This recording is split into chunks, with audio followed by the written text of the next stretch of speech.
Graça e paz, meus irmãos, pastor Gilson Soares, da Igreja Boas Novas em Guarabira, passando aqui para trazer as mensagens de Smith Wigglesworth.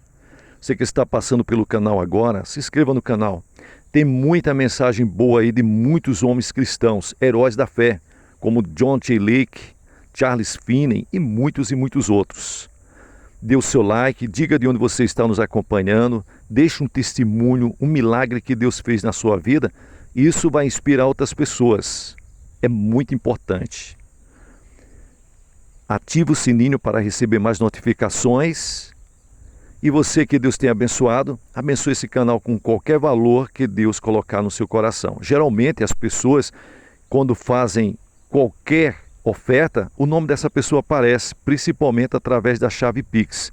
Então nós pegamos o nome dessa pessoa, colocamos no caderno de oração e oramos por essa pessoa, para Deus abençoar.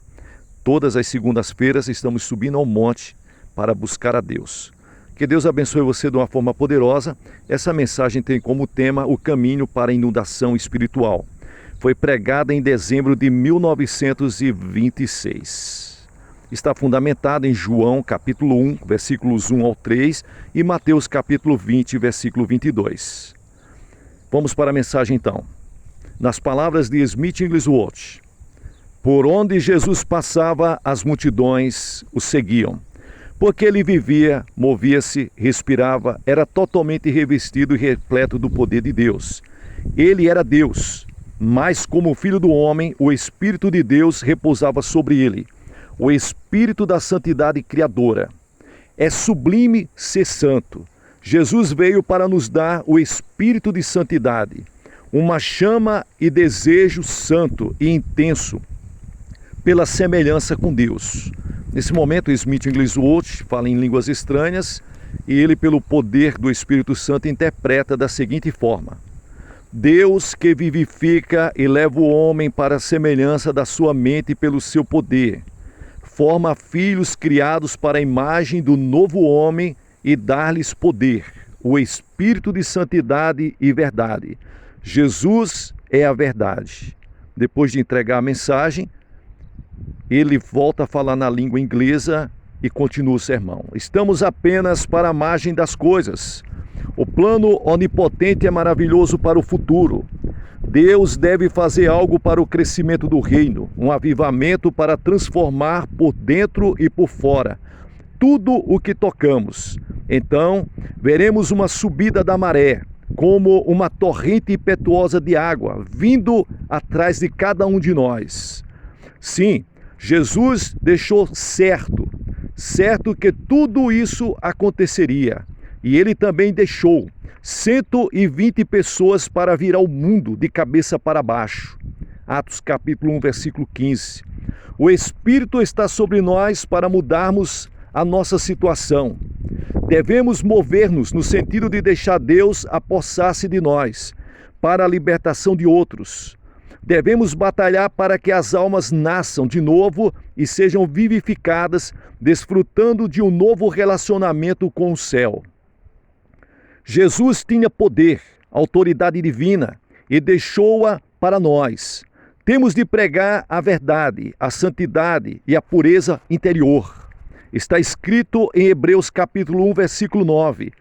Amaste a justiça e aborreceste a iniquidade. Por isso, Deus, o teu Deus, te ungiu com óleo de alegria, mais do que a teus companheiros.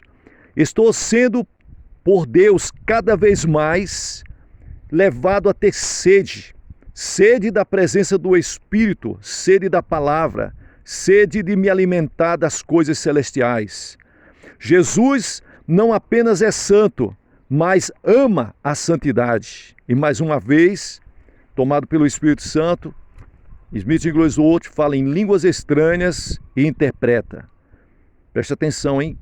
Deus penetra nas profundezas do nosso coração para que possamos refleti-lo e manifestar Cristo entronizado nele, para que bebamos de uma nova plenitude, de uma nova intuição, porque assim como foi Jesus, assim devemos ser nesse mundo. E ele volta a pregar na língua inglesa. Jesus pisou no lagar sozinho, desprezando a vergonha pela cruz, Ele carregou todo o mal sozinho, a fim de que fôssemos participantes da natureza divina, do plano divino de vida, e desejássemos a santidade. Isto, meus irmãos, é o verdadeiro avivamento. O verdadeiro avivamento não é só um avivamento de barulhos, mas o verdadeiro avivamento é um verdadeiro desejo pela santidade, amortecer as coisas da carne e viver uma vida para Deus e trabalhar para a obra de Deus. Glória a Deus por isso. Jesus manifestou sua autoridade divina. Ele não tinha pecado. Todos viram o Cordeiro de Deus de um modo novo. Aleluia! Se vivermos em santidade, o avivamento virá. Deus nos capacitará a fazer a obra para a qual fomos designados. Tudo o que Jesus disse aconteceu. Sinais, maravilhas. Então creia somente e renda-se até que toda a visão de Deus para a sua vida seja cumprida. Deus tem um projeto, um propósito, um descanso de fé para você. Nós somos salvos e guardados pela fé. Ela é a substância e é também a evidência. Deus é o galardoador daqueles que o buscam diligentemente. Hebreus 11, versículo 6. Estou seguro disso. Temos que atestar, levar ao mundo o testemunho sobre quem nós conhecemos. E quem nós conhecemos, igreja? Nós conhecemos Jesus Cristo, o maravilhoso Filho de Deus. Saber o que nós sabemos é estar em uma posição maravilhosa. E nesse momento, Smith Wigglesworth fala em línguas estranhas e ele mesmo interpreta. O Senhor é o grande promotor da possibilidade divina, impulsionando você a uma atitude de ousadia para crer no que a palavra diz. Nós temos de ser pedras vivas, nós temos que ser palavras vivas, temos que ser cartas vivas, temos que ser testemunhas vivas, conhecidas e lidas por todos os homens. A revelação de Cristo, passada e futura, é no que consistem todas as coisas. Ele está em nós. E nessa hora, ele volta a falar na língua inglesa. Estamos vivendo na herança da fé. Por causa da graça de Deus, fomos salvos para a eternidade, pela operação do Espírito, que nos purifica para Deus. O Espírito de Deus traz o reino de Deus dos céus para a terra, até que Deus vivifique todas as coisas em beleza, manifestando o seu poder em suas testemunhas vivas, de uma forma gloriosa, poderosa, santificadora, e que manifesta ao mundo e todos aqueles que veem e olham e dizem: Deus está vivo realmente. Sim, meus irmãos, Deus opera em nós para que o mundo seja abençoado. O poder divino é dado a nós, a fim de ser distribuído a outros por meio da palavra de vida. Este é para ser um novo tempo, uma nova visão, um novo poder. Cristo em nós é 1000 vezes maior do que imaginamos. Todas as coisas são possíveis se você ousar crer. O tesouro está em vossos terrenos, para que Jesus seja glorificado. A fé é substância, uma força que atua na realidade. É uma prova da natureza divina, da qual fomos gerados espiritualmente. O Deus Criador habitando em nosso interior. A partir do momento em que você crer em Jesus, é revestido com um novo poder para transformar a realidade. Os discípulos de Cristo disseram: Senhor, dai-nos sempre desse pão. João capítulo 6, versículo 34. Jesus respondeu: quem de mim se alimenta também viverá por mim. Tenha fé, a fé que provém de Deus, a fé de Deus. O homem que faz aliança com Ele necessita de uma medida celestial. A fé é a maior de todas as medidas que você precisa. Salvos para uma nova vida, a palavra de Deus nos associa ao Cristo vivo. Uma nova criação continuamente nos leva a uma nova revelação. E nesse momento, tomado pelo poder de Deus, Smith Wigglesworth fala em línguas estranhas, tomado pelo Espírito Santo, e ele interpreta. No princípio era o Verbo, e o Verbo estava com Deus, e o Verbo era Deus. Todas as coisas foram feitas por Ele, e sem Ele, nada do que foi feito se fez. E ele volta a pregar na língua inglesa. Tudo foi feito pela palavra, sou gerado pela palavra. Dentro de mim há o Espírito Santo, se eu ousar crer. A fé deve seguir em frente para ser um ato, uma realidade, uma prova de Deus, uma chama do Onipotente para impulsioná-lo a agir, a fim de que sinais e maravilhas sejam realizados. Deve ser uma fé viva em uma caixa terrestre. Você foi gerado, meu irmão. A fé é um ato no seu interior. Alguns precisam de um toque para a libertação dos cativos. A fé leva você ao lugar onde Deus reina e está imbuída do propósito e do depósito abundante de Deus. Incredulidade é pecado, porque Jesus suportou a morte para trazer-nos a luz da vida. Jesus perguntou: podeis vós beber o cálice que eu hei de beber e ser batizados com o batismo com que eu sou batizado? Mateus capítulo 20, versículo 22. O cálice é o batismo, uma posição conjunta. Você não poderá viver bem se optar pela vida terrena. A vida espiritual é poder de Deus manifesto em abundância. O ser humano deve diminuir, a fim de que a vida de Deus seja manifesta. Não há espaço para duas espécies de vida em um novo e um corpo. Não, de forma nenhuma.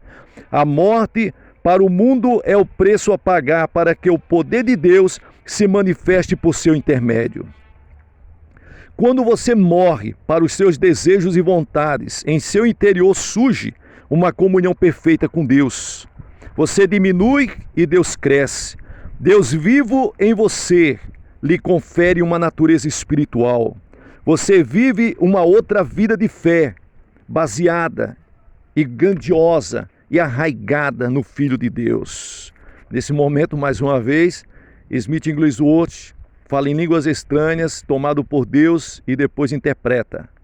O Espírito sopra e vivifica até que o corpo seja templo que exibe Jesus, sua vida, seu frescor, uma nova vida espiritual.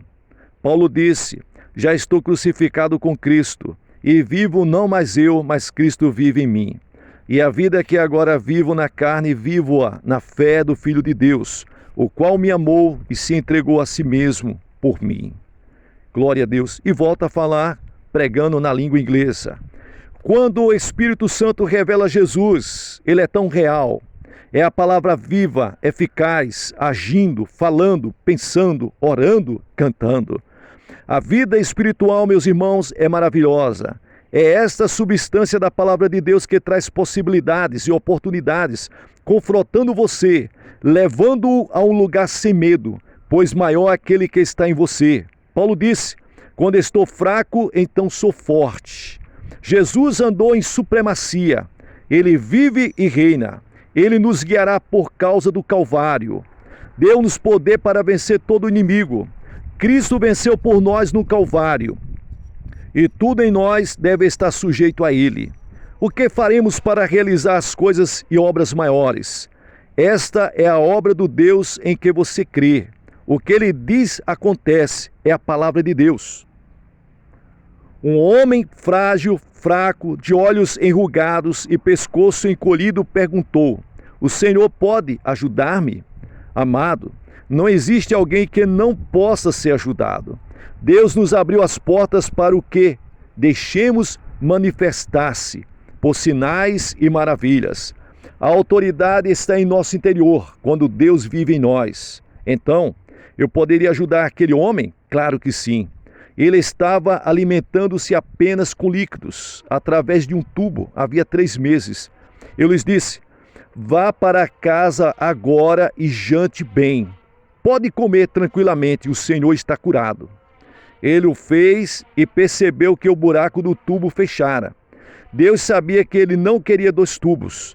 Nós devemos manter-nos em um descanso seguro, resoluto, na autoridade da palavra de Deus, com o único grande desejo e propósito de fazermos o que o Senhor diz. Então, vá e faça o mesmo, você que está ouvindo essa mensagem. Ouse crer.